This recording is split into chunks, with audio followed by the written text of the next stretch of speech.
नमस्कार, news update में आपका स्वागत है। मैं हूं आपके साथ सिमरन मिश्रा। खबरों पर नजर डालने से पहले एक नजर इस वक्त की बड़ी खबर पर डालेंगे जो कि रायबरेली से सामने आ रही है।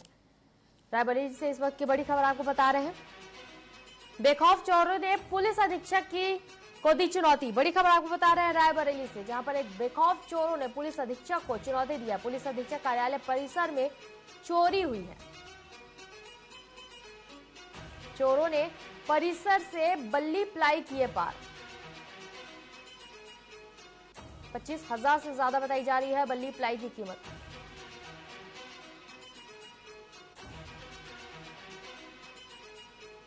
डायल 112 को सूचना देने के बाद भी पुलिस नहीं पहुंची। बेखौफ चोरों ने पुलिस अधीक्षक को दी चुनौती। बहुउद्देशीय किरण हॉल के पीछे का ये पूरा मामला है।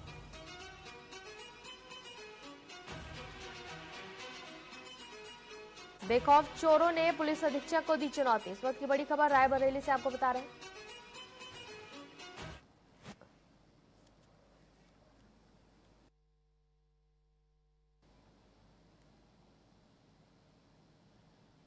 बढ़ते हैं खबरों की ओर।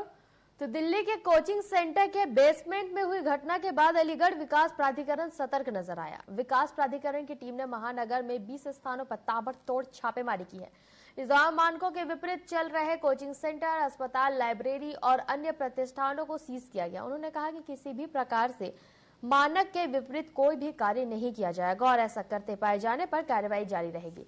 यह कार्रवाई अलीगढ़ विकास प्राधिकरण के उपाध्यक्ष अपूर्व दुबे के निर्देशन में की गई है। आपको बता दें, बीते दिनों ओल्ड राजेंद्र नगर स्थित IAS स्टडी सर्किल के बेसमेंट में जल भराव से 2 छात्राओं और 1 छात्र की डूबने से मौत हो गई थी, जिसके बाद प्रशासन अलर्ट मोड पर है। जो अभी पिछले दिनों दिल्ली में ओल्ड राजेंद्र नगर में घटना हुई और जलभराव के कारण जो जनहानि हुई, उसी क्रम में शासनादेश जारी हुए और शासन से जो प्रदत्त दिशा निर्देश थे उसमें हम लोगों ने प्राथमिकता के आधार पे, जहाँ पे जनमानस का आना जाना अधिक है, उन बेसमेंट्स पे कार्रवाई की है, जिनमें स्कूल, हॉस्पिटल्स, कोचिंग्स और ऐसे प्रतिष्ठान जहाँ पे मजदूर वर्ग कार्यरत है और बेसमेंट में क्रियाएं संचालित हैं, उनको हम लोगों ने सील किया है। और ये एक सभी से अनुरोध है कि इस तरह की कार्रवाइयां अपने आप ही बंद कर दें।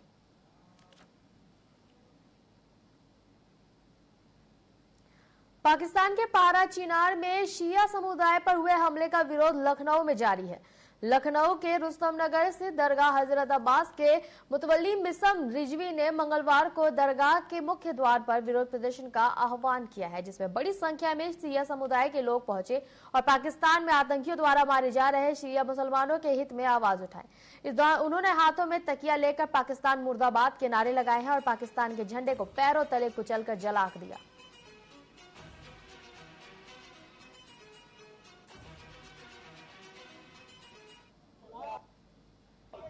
मौलाना अजहर साहब ने कहा तो कि हमारे बच्चों ने पूछा रहता इमाम आए नहीं, हम कब आएंगे, तुमको जवाब यही दिया कीजिए, जब तुम सब मर जाओगे तब आएंगे।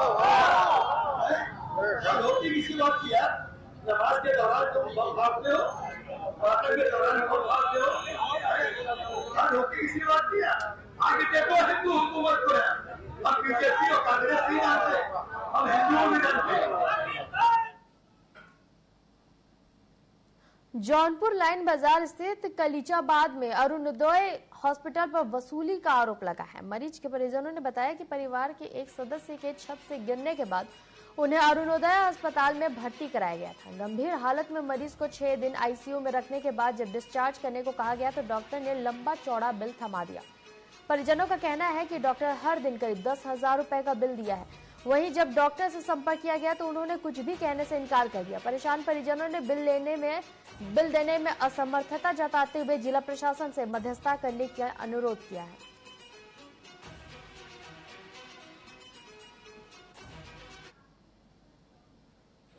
उसका इलाज जो है अरुणोदय हॉस्पिटल से 20 तारीख से चल रहा है। 19 तारीख में मैं रात में भर्ती था सदर से ये लोग निकाल करके अरुणोदय में लाए। अरुणोदय वाले जो है इलाज कर 6 दिन ICU में रखे। उसके बाद जब मैंने कहा कि हमको मरीज छोड़, कहा आपका मरीज ठीक है, अब तो हम दे रहे हैं आपको जनरल में लिए, लेकिन जब मरीज सीरियस हो रहा था मैंने फिर बात किया छोड़ने के लिए, वो छोड़ नहीं रहे। तो बहुत कोशिश कर रहा हूँ लेकिन मरीज हमारे छोड़ नहीं है। मैं बेहतर इलाज के लिए बनारस ले जाना चाहता हूँ। मेरा लड़का बनारस टाटा में है और वहाँ बेहतर इलाज हो सकता है, कहीं भी बनारस में करवा सकता हूँ। इसलिए लेकिन कई बार कहने के बाद भी मेरे मरीज को शोषण हो रहा है। मेरे पास पैसा नहीं है, मैंने अपनी ज़मीन बेच दी, पैसा दे दिया, लेकिन एक पैसा छोड़ नहीं। डेली ये लोग 4000 की जांच करते हैं और अल्ट्रासाउंड भेजते हैं दूसरी जगह, सब कराते हैं। इनके पास कोई व्यवस्था नहीं है, सिर्फ मरीज भर्ती करने की व्यवस्था है। हमको छोड़ रहे हैं, पैसा टोटल ले रहे हैं, हमको एकदम परेशान कर दिए हैं। इस खबर पर अधिक जानकारी के लिए हमारे साथ हमारे संवाददाता तामिर हसन जुड़ चुके हैं। जी तामिर जी, मरीज के परिजनों ने लंबा चौड़ा अरुणोदय हॉस्पिटल ने बिल थमा है, जिसको लेकर जिला प्रशासन से मध्यस्थता की मांग की है परिजनों ने, क्या कुछ है पूरी जानकारी?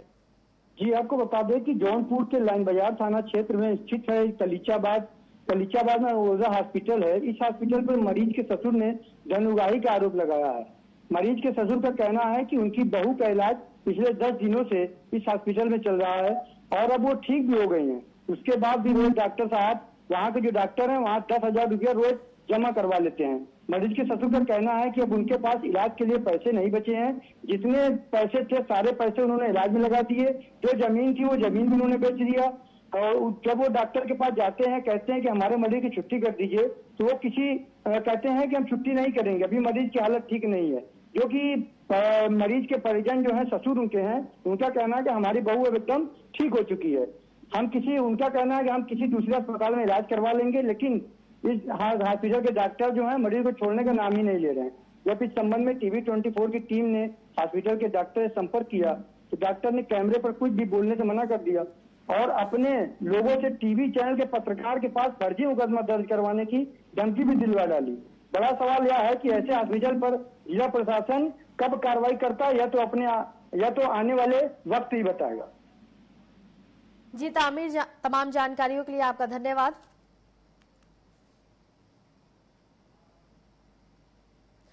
झांसी के रक्सा थाना क्षेत्र के कोटखेरा गांव में मगरमच्छ मिलने से हड़कंप मच गया है, जहां बुधवार की सुबह नदी पार कर शौच करने गए बच्चों की नजर 4 फीट लंबे मगरमच्छ पर पड़ी। घबराकर बच्चों ने गांव के लोगों को मगरमच्छ के बारे में जानकारी दी है, जिसके बाद पूरे गांव में दहशत फैल गई और इसकी सूचना तुरंत वन विभाग की टीम को दी गई, जिसके बाद वन विभाग की टीम ने मौके पर पहुंचकर मगरमच्छ को रेस्क्यू कर बेतवा नदी में छोड़ दिया है।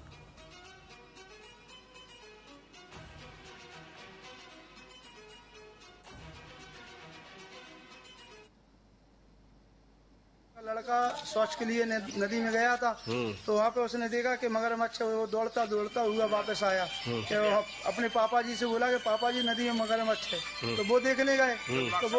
तो उन्होंने, हमें मोहल्ले पे थोड़े दूर रहते हम लोग, तो उन्होंने फोन लगाया कि नदी में मगरमच्छ है, तो हम लोग सभी लोग दौड़े चले आए। तो हम लोगों ने देखा कि वो बैठा था, तो कुछ लोग बोले कि नहीं पकड़ो ऐसे, कुछ लोग कह रहे वन विभाग को फोन लगा दो, कोई कह 112 को फोन लगा दो। तो हमने कहा कि खट्टी लेके। कहाँ का मामला है? किस गांव? ये यहीं बगल में नदी का है, नदी के डेरे का मामला है। कौन सा गांव? कोटखेरे में आता है, नदी का डेरा आता है।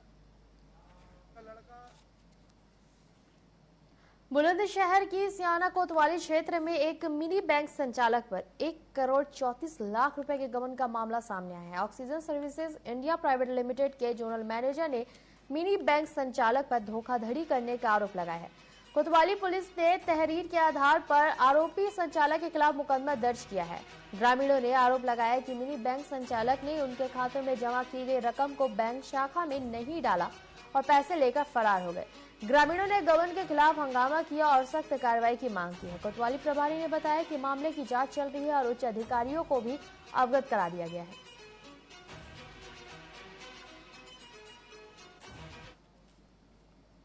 बाराबंकी के कोतवाली रामनगर क्षेत्र में 2 पक्षों में आपसी विवाद को लेकर लाठी डंडे से एक दूसरे पर हमला किया गया है, जिसका वीडियो इन दिनों सोशल मीडिया पर खूब वायरल हो रहा है। जहां दोनों पक्षों ने थाने में जमकर शिकायत दर्ज कर कार्रवाई करने की मांग की है और वहीं घायलों का अस्पताल में इलाज जारी है। फिलहाल मामले की जांच जारी है।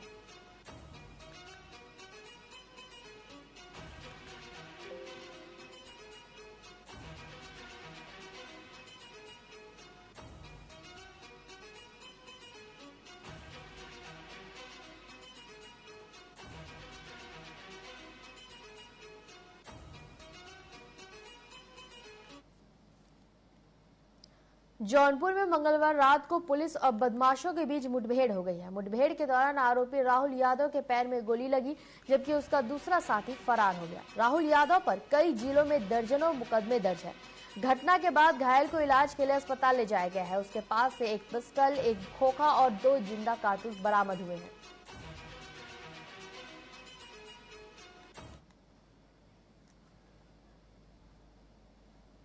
बाइक पर सवार 2 संदिग्ध व्यक्ति पुलिस को देखकर भागने लगे। पीछा करने पर पुलिस को लक्ष्य करके उन्होंने फायरिंग की। आत्मरक्षा में पुलिस द्वारा की गई फायरिंग में एक बदमाश के बाएं पैर में गोली लगी। घायल बदमाश को मौके से पकड़ा गया, जिसकी पहचान रोहित यादव पुत्र रामबली यादव निवासी सरौली थाना तेजी बाजार के रूप में हुई। इसके विरुद्ध पूर्व से 1 दर्जन से अधिक मुकदमे संगीन धाराओं में दर्ज है।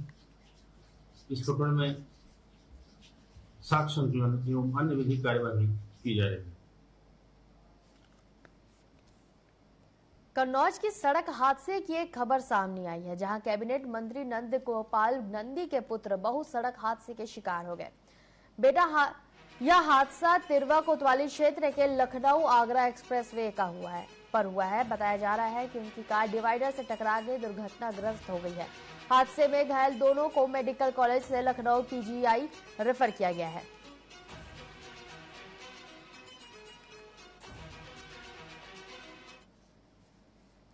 रायबरेली नगर पालिका परिषद अध्यक्ष शत्रुघ्न सोनकर के बेटे सुधांशु सोनकर का यूपी T20 लीग में चयन हो गया है। T20 लीग में चयन के बाद सभी संगठन और जनपदवासियों में परिवार को बधाई देते हुए उनके उज्जवल भविष्य की कामना की है। सुधांशु सोनकर के पिता ने चयन को लेकर TV24 न्यूज के संवाददाता से खास बातचीत की। रायबरेली को यूं ही रायबरेली जनपद नहीं कहते हैं। अगर रायबरेली की बात की जाए तो रायबरेली में पॉलिटिक्स की बात कर ली जाए या स्पोर्ट्स की बात कर ली जाए या फिर शिक्षा की बात कर ली जाए तो रायबरेली कहीं ना कहीं हर चीज में नंबर देखा जाता है। आज हम उस मकान में हैं, उस शख्स के यहाँ बैठे हैं और जिनका नाम बहुत ही काफी है और देखा जाता है कि समाज सेवी के साथ साथ वो यहाँ के चेयरमैन है। बिल्कुल ये बात करेंगे, उनके फादर है, उनसे भी बात करेंगे और कैसे क्या हॉबी थी और कैसे बचपन से क्या उनको शौक था क्रिकेट का और भी बहुत कुछ बात जानेंगे सुधांशु सोनकर के बारे में। आपका स्वागत है। सुधांशु सोनकर का चयन हुआ है, क्या कुछ उनके बारे में? अच्छा, धन्यवाद। सबसे पहले आपको चैनल के माध्यम से आपको बता देना चाहता हूँ कि सुधांशु सोनकर मेरा सबसे छोटा बेटा है और इसकी रुचि हमेशा से क्रिकेट के खेल में रही है। तो रायबरेली में जब ये 8 साल का था तब से क्रिकेट के तरफ ज़्यादा इसकी रुचि रही है। तो मैंने देखा पढ़ाई के साथ साथ इसकी खेल की रुचि ज़्यादा है तो इसको खेल की तरफ भी ले गए हम और यहाँ मोतीलाल नेहरू स्टेडियम में इसको जो है पहले हमने प्रवेश दिलाया और यहाँ से अपना क्रिकेट एकेडमी ज्वाइन किया और एकेडमी अपनी प्रैक्टिस करते करते ये फिर उसके बाद बेंगलोर में एक एबिनेजर इंटरनेशनल स्कूल है वो उसमें इसका स्पोर्ट कॉलेज में सिलेक्शन हो गया। तो फिर वो क्लास 6 से वहाँ पर एडमिशन ले लिया और एडमिशन लेने के बाद में वहाँ अपना पढ़ाई करते रहे और खेल भी खेलते रहे। परिवार के साथ साथ देखा जा रहा है पूरे प्रदेश भर में मुश्किलें देखी जा रही हो, कहीं ना कहीं तमाम संगठनों ने आपको बधाई दी थी और बड़ी खुशी है। बचपन से इनको शौक था क्रिकेट का, अन्य कोई ऐसी गेम जिसपे इनका ध्यान जाता हो? नहीं, केवल पढ़ाई और क्रिकेट की तरफ इसकी लगन थी, इसलिए हमने इसको क्रिकेट की तरफ ही जाने के लिए बोला और हम उसका सहयोग भी करते रहे। जहाँ भी जिस तरह से क्रिकेट में इनकी रुचि थी तो मैं उन पूरी तरह से इनके लिए हम भी समर्पित हो गए कि नहीं ठीक है क्रिकेट के लिए और अब आप पढ़ाई करिए। बिल्कुल, ये हमारे साथ थे रायबरेली नगर पालिका के चेयरमैन और सबसे बड़ी बात बता दें कि यहीं से ही आरपी सिंह ने उनका भी चयन हुआ था और कहीं ना कहीं जो सुधा है एथलीट वो भी यहीं से गई थी। तो रायबरेली जो है वीआईपी जिलों में बेशुमार माना जाता है और कांग्रेस का गढ़ कहा जाता है। यहाँ के सांसद राहुल गांधी है और सबसे बड़ी बात यह कि सुधांशु सोनकर का जिस तरह से चयन हुआ है क्रिकेट में तो कहीं ना कहीं जनपद वासियों के साथ साथ प्रदेश स्तर से लेके और भारत के प्रतिनिधियों का और हम लोग यही कामना भी करेंगे बीसीएससी टीम जो भी है और जो यहाँ के ऑल अव्वल अधिकारी वहाँ पे बैठे हुए कहीं ना कहीं हम लोग टीवी स्क्रीन पे भी देखना चाहेंगे सुधांशु को, क्योंकि खुशी की बात होती है जब कोई अपने जनपद से ऊपर तक जाता है और कहीं उस मुकाम को हासिल करता है उसके पीछे कहीं उनके गुरुओं का हाथ होता है या उनके माता पिता का हाथ होता है। हालांकि चेयरमैन है, चेयरमैन के साथ साथ समाज सेवी भी है। अगर कोई जनता के दुखों की कोई पहाड़ की कीड़ा में देखा जाता है तो कहीं ना कहीं वो साथ में खड़े होते हैं ताकि हर समस्याओं को समस्याओं का निदान भी करा सके। फिलहाल दर्द सुनकर के लिए मैं आशा करूंगा कि जल्दी से जो इंडिया टीम में शामिल हो, टीवी स्क्रीन पे दिखे, यही हमारी हम लोग आशा करेंगे और चैनल की तरफ से भी आशा करते हैं। कैमरा पर्सन के साथ में नरेंद्र त्रिपाठी, टीवी 24 रायबरेली। फिलहाल वक्त चला एक छोटे से ब्रेक का। ब्रेक के बाद जल्द ही लौटेंगे।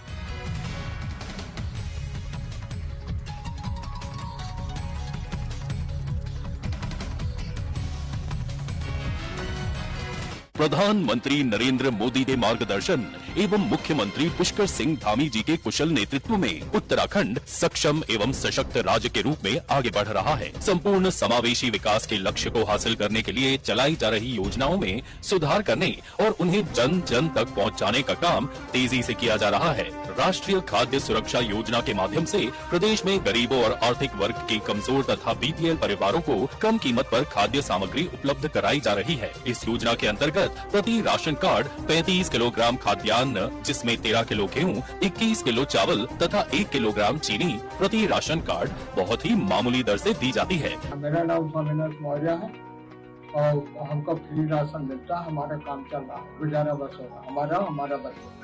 ये कार्ड बना है, कार्ड के मुताबिक मतलब का हमको सामान मिलता है। ये सरकार की योजना चलती रहे और बहुत बहुत धन्यवाद है, आगे भी चलाने। मेरा नाम कमलेश है।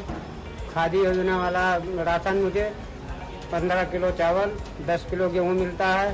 पहले तो हम बहुत दिहाड़ी मजदूरी करते थे, काम उतना नहीं था। अब तो हमें फ्री राशन मिल रहा। तो हमारा कुछ काम धंधा नहीं, मैं ठेली चलाता हूँ, मजदूरी करता था, कभी हुआ कभी नहीं हुआ। अब जब से मुझे राशन मिलने लगा, मोदी जी का धन्यवाद जो कि हमें फ्री राशन मिल रहा है। इस योजना का लाभ लेने के लिए ऐसे गुलाबी राशन कार्ड धारक परिवार जिनकी मासिक आय 4,000 रूपए से कम है को शामिल किया गया है। राज्य के 60 लाख से अधिक लोग केंद्र सरकार की इस महत्वाकांक्षी योजना का लाभ ले रहे हैं। प्रदेश के गरीब तबके और जरूरतमंद परिवार के लिए ये योजना अमृत तुल्य साबित हुई है। योजना सुचारू रूप से कार्यान्वित हो, इस पर प्रदेश सरकार द्वारा पूरा ध्यान रखा जा रहा है तथा इसकी नियमित मॉनिटरिंग भी की जा रही है। स्वच्छ, पारदर्शी और प्रभावी गवर्नेंस का दिख रहा है धरातल पर परिणाम। धामी सरकार, मजबूत इरादे, पूरे होते वादे।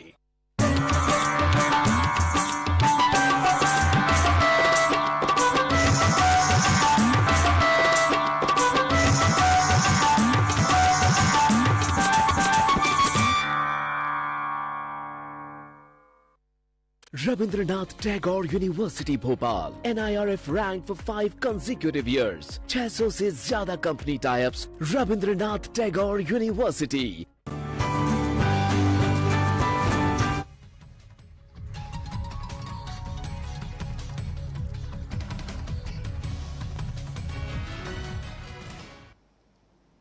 ब्रेक के बाद आपका स्वागत है। बढ़ते हैं खबरों की ओर। तो परसपुर के धनुही गांव के कंपोजिट विद्यालय में शिक्षा व्यवस्था चरमराई हुई है। यहां सहायक अध्यापक प्रेम कुमार सिंह ने नियमों को ताक पर रखकर अपना अटैचमेंट अपने गांव के ही उच्च प्राथमिक विद्यालय में कर लिया, जबकि अटैचमेंट का न ही कोई शासनादेश है और न ही इसका कोई प्रावधान है। लेकिन खंड शिक्षा अधिकारी की मिली भगत से शिक्षक को अटैचमेंट दे दिया गया है। वहीं प्राइमरी स्कूल में बच्चों को कक्षा में पढ़ाने के बजाय पेड़ के नीचे पढ़ाया जा रहा है। ऐसे में शिक्षा व्यवस्था पर सवाल उठ रहे हैं।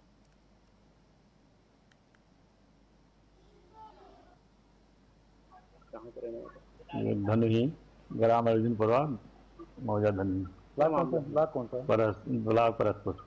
क्या मामला है? ये ग्राम पंचायत में हमारे बहुत पुराना स्कूल है और यहाँ शिक्षा के नाम पर कुछ नहीं है। यहाँ जो जूनियर हाई स्कूल में प्रेमनाथ सिंह अध्यापक थे वो अभी आते नहीं है। पूरे जुलाई से विद्यालय बंद है। हम कई बार आ चुके हैं। हमारी लड़की जो कक्षा 8 पास हुई है, अभी तक एडमिशन नहीं हुआ है। टीसी लेने आते हैं, दौड़ की बातें बताकर मुझे वापस कर दिया जाए। हम प्रधान, हमारी पत्नी से पहले प्रधान में था 2015 से ग्राम पंचायत लोहमपुर धनुही का। अब केवल महिला सीट थी तो हमारी पत्नी प्रधान। क्या मामला है? क्यों मामला हमारे यहाँ एक प्रेम कुमार सिंह है, कंपोजिट विद्यालय धनुही है, जिसमें प्राइमरी और जूनियर दोनों एक ही प्रांगण में है। प्रेम कुमार सिंह यहाँ टीचर थे पहले।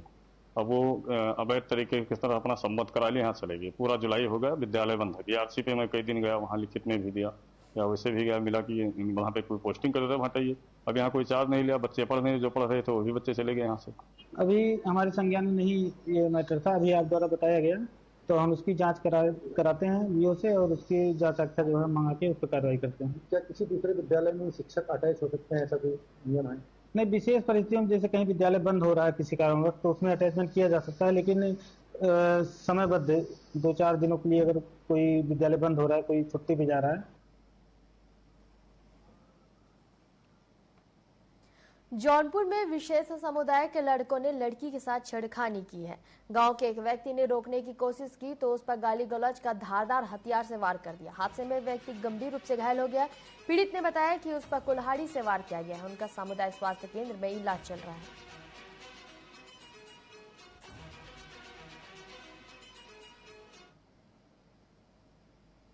आज सायंकाल लगभग 6:30 बजे थाना बरसठी पर यह सूचना प्राप्त हुई कि बरसठी थाना अंतर्गत परियत गांव में लगभग 6:30 बजे के आसपास एक पक्ष के व्यक्ति और उनके परिजन जो अखिलेश, राजकुमार, मुकेश एवं संदीप इत्यादि हैं, इनके परिवार के बच्चों के साथ उनके पड़ोस के ही रहने वाले दूसरे पक्ष के साहिल, शिबू, गुड्डू, इजराइल इत्यादि बदतमीजी कर रहे थे, उन्हें परेशान कर रहे थे। इस सूचना पर अखिलेश एवं उनके परिजन जब शिकायत करने पहुंचे तो दूसरे पक्ष के साहिल, शिबू, गुड्डू, इजराइल इत्यादि इकट्ठा होकर के उनके साथ इन लोगों ने मारपीट की। थाने सूचना मिलते ही पर्याप्त पुलिस बल वहां पहुंचकर मामले को शांत कराया और इस घटना में सम्मिलित जो अराजक एवं आपराधिक तत्व थे उनमें मौके से ही गुड्डू, इजराइल, शिबू और साहिल को तत्काल गिरफ्तार कर लिया गया है। उत्तर प्रदेश में बलरामपुर जिले के गैसड़ी कोतवाली क्षेत्र से हत्या का मामला सामने आया है, जहां आपसी विवाद को लेकर युवक ने अपने दोस्त पर रॉड से हमला कर मौके से फरार हो गया। तो वहीं पुलिस मामले की जांच कर आरोपी युवक के खिलाफ मामला दर्ज कर आरोपी की तलाश में जुट गई है। मेरे घर पे 3 लड़के गए थे सुल्तान को बुलाने के लिए, वही 3 लड़के लेके आए हैं। साहिद से और रूपम से झगड़ा हुआ था तो मेरा लड़का रूपम के साथ में था, तो ये साहिद रूपम को मारा था तो मेरा लड़का भाग गया था। हाँ, तो उस टाइम मेरे लड़के को नहीं मार पाया था ये साहिद। हाँ, तो आज पाया तो उसी साहिद ने ही मारा है। तो जान से मार दिया? हाँ, तो जान से मार दिया। जो मृतक व्यक्ति है इसका नाम सलीम खां है और जो प्रत्यक्षदर्शियों ने बताया उसके मुताबिक एक शाहिद नाम का व्यक्ति आया था जिसने किसी भारी हथियार से इस पे हमला किया, जिससे इसको चोटें आईं और इसकी मृत्यु हो गई। अभी तक जो मालूम चल पाया है कि ये दोनों नशे में थे और इन दोनों के बीच एक रंजिश थी जिसके कारण ये हत्या हुई है। पुलिस उसका कारण का पता लगा रही है और साथ में ही अभियुक्त को गिरफ्तार करने के लिए 4 टीमें बना दी गई हैं जो अलग अलग दिशाओं में सर्च कर रहे हैं। जो भी संभावित इसके लोकेशन है वहाँ सर्च किया जा रहा है। हम लोग जल्द से जल्द उसे गिरफ्तार करेंगे। एटा में केंद्रीय विद्यालय के बच्चे गर्मी से बीमार हुए। प्रार्थना के दौरान 12 बच्चों को चक्कर आने से मेडिकल कॉलेज के इमरजेंसी वार्ड में भर्ती कराया गया। बच्चों के बीमार होने की सूचना पर जिलाधिकारी और एसएसपी ने मेडिकल कॉलेज पहुंचकर बच्चों से बात की और डॉक्टरों को बेहतर इलाज के लिए सख्त निर्देश दिए हैं। एसएसपी ने बताया कि अभी सारे बच्चे स्वस्थ हैं।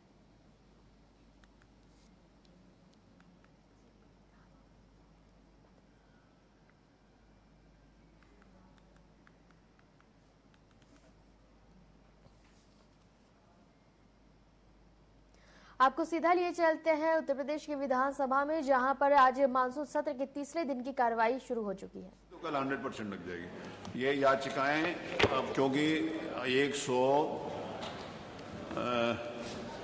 मेरा निवेदन सुन लीजिए। कठिनाई जो हम सबके सामने है वो ये है कि आज याचिकाएं का कितनी संख्या में, एक सेकंड में देख के बता रहा हूँ, 106। अगर 106 माननीय सदस्य उसको पढ़ेंगे तो मुझे कोई कठिनाई नहीं है, तो मैं सबसे आखिर में सुन लूंगा।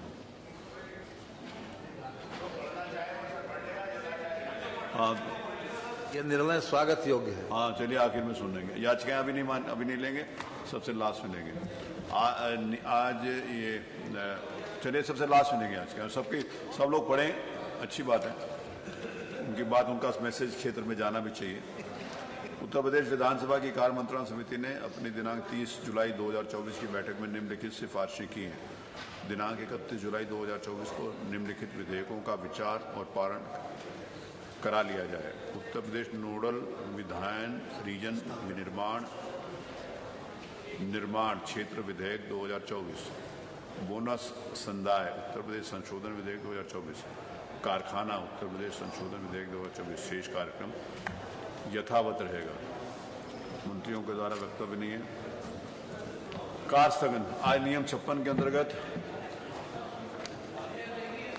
ये माननीय संसदीय मंत्री जी, सॉरी समझो, माननीय संसदीय मंत्री। माननीय अध्यक्ष जी, मैं आपकी अनुज्ञा से प्रस्ताव करता हूं कि यह सदन कार्य मंत्रणा समिति की सिफारिश से, जिसकी सूचना आज श्री अध्यक्ष द्वारा सदन में दी गई है, सहमत है।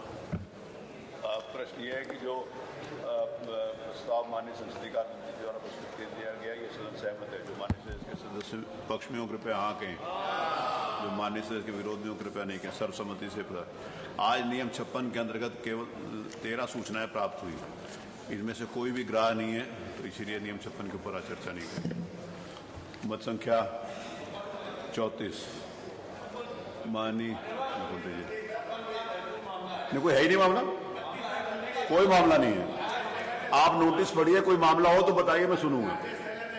नहीं, कार्य स्थगन में जो आपने नोटिस दी है, आप उस नोटिस को पढ़ो, कोई मामला होगा तो मैं सुनूंगा। अगर आप किसी घटना नहीं है सर, अगर स्पेशल डॉक्टर नहीं है, स्पेशलिस्ट नहीं है, तो तत्कालीन घटना नहीं है। नहीं है वो सर नोटिस में आप देखेंगे तो उसके अंदर है सर। नोटिस पढ़िए। अब सर बुनकरों वाली है, बुनकरों के लिए अगर मांगा जा रहा है तो समस्या नहीं है। आप में से कोई भी विद्वान माननीय सदस्य नोटिस को पढ़े और मुझे बताए कि 56 में कैसे आती है। नहीं, अरे मेरा निवेदन सुन लीजिए ना। माननीय संग्राम सिंह जी बहुत वरिष्ठ है, मैं कह रहा हूँ कि छोड़िए सबको।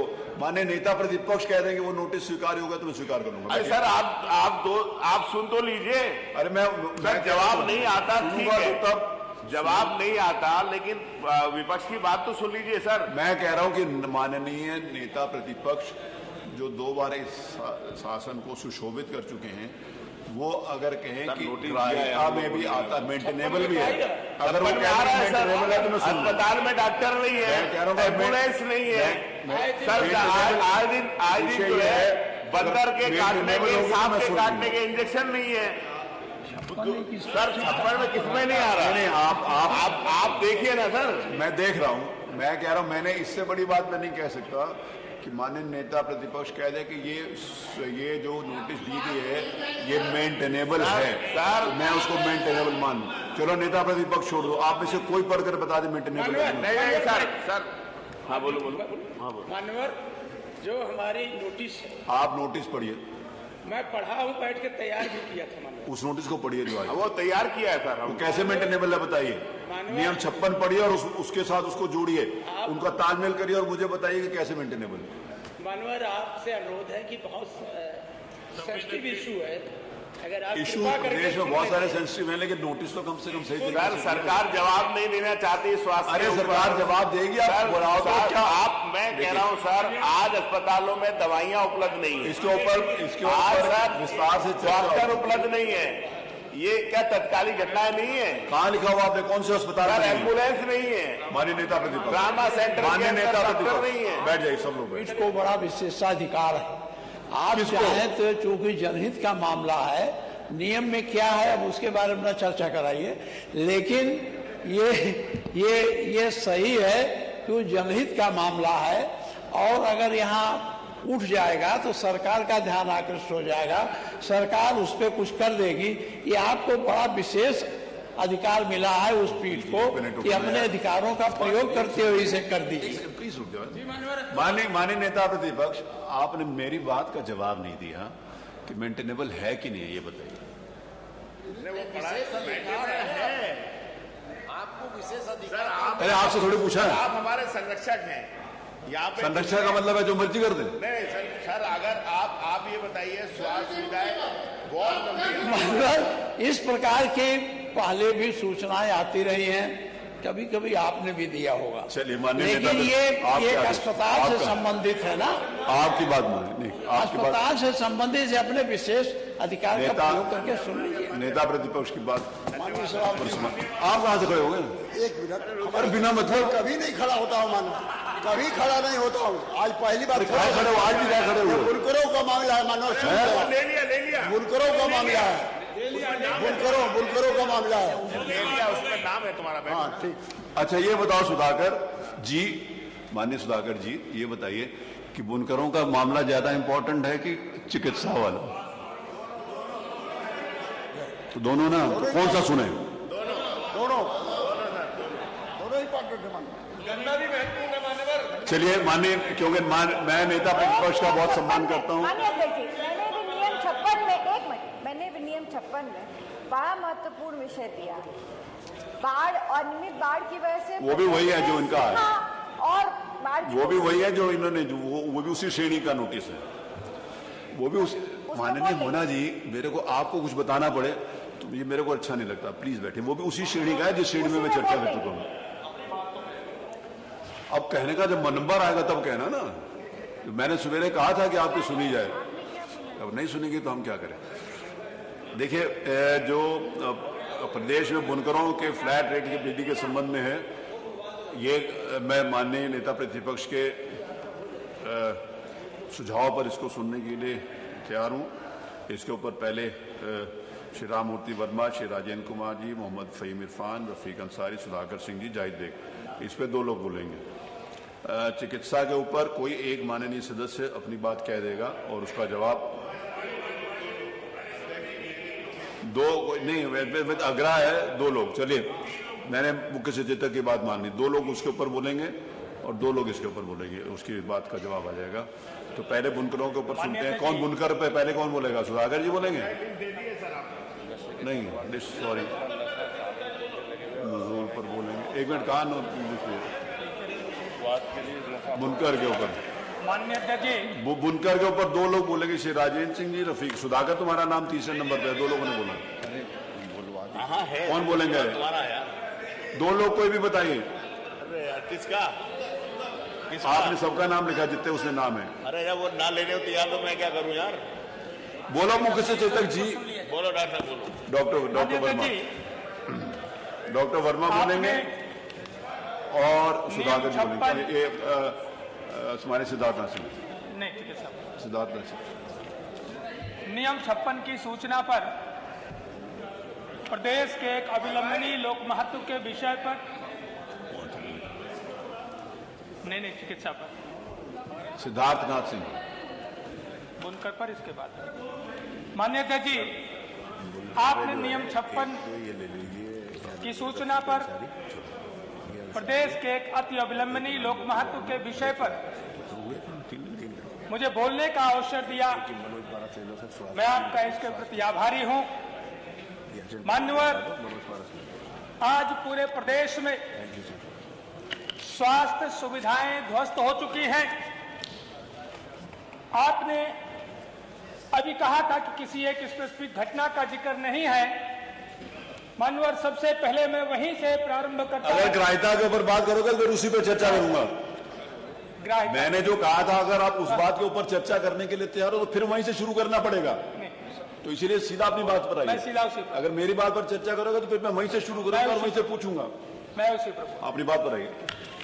महोदय, आज पूरे प्रदेश में स्वास्थ्य सुविधाएं जिस तरीके से जर्जर हो चुके हैं, चाहे प्रदेश के प्राथमिक स्वास्थ्य केंद्र हो, सामुदायिक स्वास्थ्य केंद्र हो, जिला अस्पताल हो या मेडिकल कॉलेजों के अस्पताल हो, रोगी भटकता रहता है।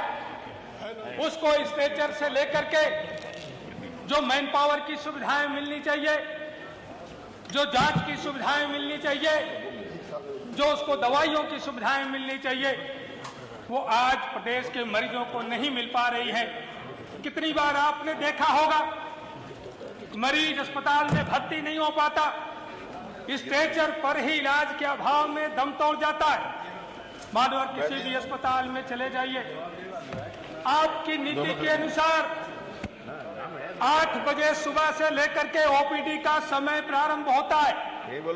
चाहे प्राथमिक स्वास्थ्य केंद्र का मामला हो या सामुदायिक स्वास्थ्य केंद्र का मामला हो या जिला अस्पताल और मेडिकल कॉलेज का मामला हो, कहीं भी किसी अस्पताल में सुबह के 8 बजे ओपीडी प्रारंभ नहीं होती है। मरीज घंटों घंटों वहां पर इंतजार करता है और उसके बाद हालात क्या होते हैं। जो 8 बजे का समय है, 10 बजे 11 बजे चिकित्सक अपने कुर्सी पर उपलब्ध होता है, अपने चैम्बर में उपलब्ध होता है और 12 बजे से 1 बजे तक वह अपना चैम्बर छोड़ जाता है। और इसके पीछे की जो कहानी बनती है कि वह चिकित्सक जो सरकारी सेवाएं दे करके तनख्वाह लेता है, वही जा करके निजी अस्पतालों में सेवा देने का काम करता है। इसलिए चाहे आप प्राथमिक स्वास्थ्य केंद्र से लेकर के जिला अस्पताल तक देखते होंगे, आपको 1 बजे के बाद कोई भी चिकित्सक वहां पर नहीं मिलता, केवल पैरामेडिकल स्टाफ मिलते हैं। महोदय, रही बात दवाइयों की, मेडिकल कॉलेज हो या जिला अस्पताल हो, एक दिन मैंने मोतीलाल नेहरू मेडिकल कॉलेज का मैंने जायजा लिया। लगभग 2500 ओपीडी एक दिन में होती है। मानवर, ये विषय बहुत गंभीर है। मैं चाहूंगा कि सरकार इस पर अपना जवाब जरूर दे। एक दिन में लगभग 2500 ओपीडी होती है और जो मोतीलाल नेहरू मेडिकल कॉलेज का जो स्वरूपरानी अस्पताल है, उसकी क्षमता है लगभग 1200 बेड की, जहां पर लगभग 800 बेड हमेशा मरीजों से फुल रहते हैं और बहुत बार वहां पर भी मरीजों को बेड उपलब्ध नहीं हो पाता है।